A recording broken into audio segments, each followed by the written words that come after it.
Zamislite da se nalazite na bojištu, pod krvavo crvenim nebom, dok oko vas odjekuju zvuci borbe. Konji galopiraju, borci se bore do posljednjeg atoma snage, a sudbina čitavog regiona visi o koncu. Na jednom dijelu bojišta sve se lomi u jednom trenutku, dok na drugom samo jedan korak dijeli pobjedu od poraza. I upravo tu, u tom presudnom času, rađa se priča koju danas istražujemo. Kosovska bitka. Bitka koja je postavila temelje ne samo istorije Balkana, već i europske politike. Više od 6 vekova kasnije, njen tok i posljedice i dalje izazivaju rasprave. Ali šta se zaista dogodilo tog dana? Hajde da zaronimo u same detalje bitke i vidimo kako je svaki udarac i svaki potez na terenu oblikovao ishod koji je zauvek promenio tok istorije. Ako želite da saznate šta je bilo odlučujuće u ovoj epohalnoj borbi, ostanite sa mnom.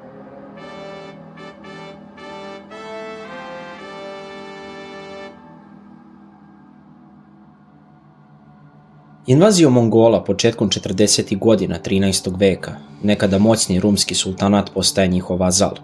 1299. godine Osmanu je data teritorija na upravu koja se graničila sa Bizantijom. 3 godine kasnije Osman ulazi u rat sa Bizantijom i nanosi im poraz u blizini Nikeje. Nakon raspada rumskog sultanata 1308. godine Osman postaje nezavisan vladar. Posle njegove smrti vlast preuzima njegov sin Orhan, koji već 1326. godine osvaja grad Bursu i u njega prebacuje prestolnicu. Nikeja pada 1331.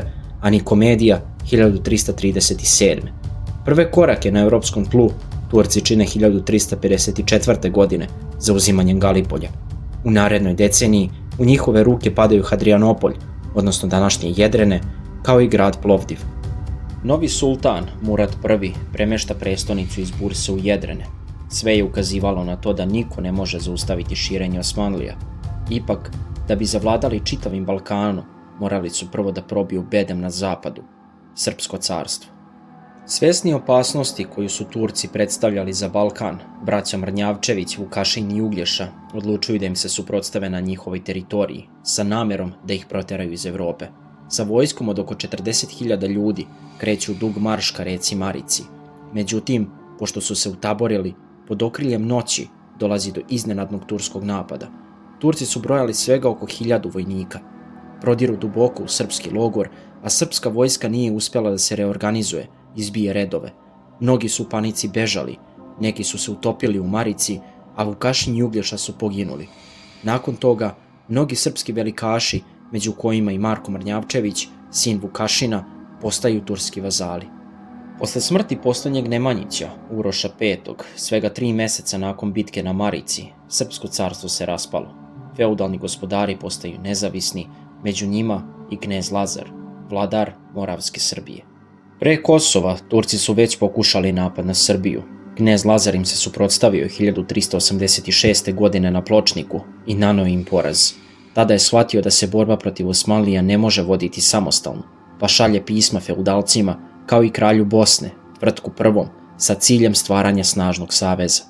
Samo 3 godine kasnije, 1389. godine, dolazi do odlučujuće bitke koja će promijeniti istoriju, ne samo Srbije, već i čitavog Balkana. Turska vojska, koja je brojala oko 50.000 ljudi pod vodstvom sultana Murata, kreće ka Srbiji. Sa sultanom bila su i njegova 2 sina, Bajazid i Jakub. Noć uoči bitke Lazar okuplja svoje velikaše, među kojima je bio i Vuk Branković. Pre početka sukoba, Lazar i vojnici se pričešćuju selu Samodreža u crkvi Svetog Jovana Preteče.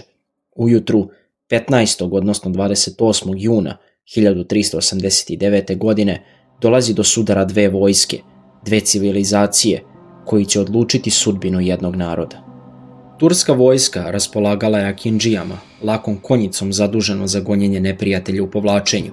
Od oružja koristili su maljeve, lukove i strele. Spahije su činile elitnu konjicu, naoružanu lukovima, strelama i kopljima. Azapi bili su pešadija, opremljena kopljima i helebardama. Kao elitna pešadija i zaštita sultana bili su janičari, nekadašnja hrišćanska deca odvođena dankom u krvi. Ono što se ređe spominje jeste da su obe vojske koristile topove. Srpska vojska najviše se oslanjala na tešku konjicu, kakva se koristila širom zapadne Evrope, raspolagala i sa manjim brojem lake konjice.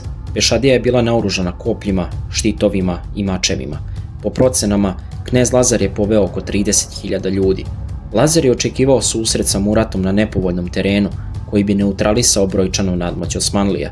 Do sukoba dolazi u blizini reke Sitnice. U centru srpske vojske nalazio se knez Lazar sa oko 15.000 vojnika. Na levom krilu bio je Vlatko Vuković, odani sluga kralja Tvrtka I, koji je zbog ratovanja sa Mlečanima poslao njega kao zapovednika. Na desnom krilu nalazio se Vuk Branković, gospodar Kosova.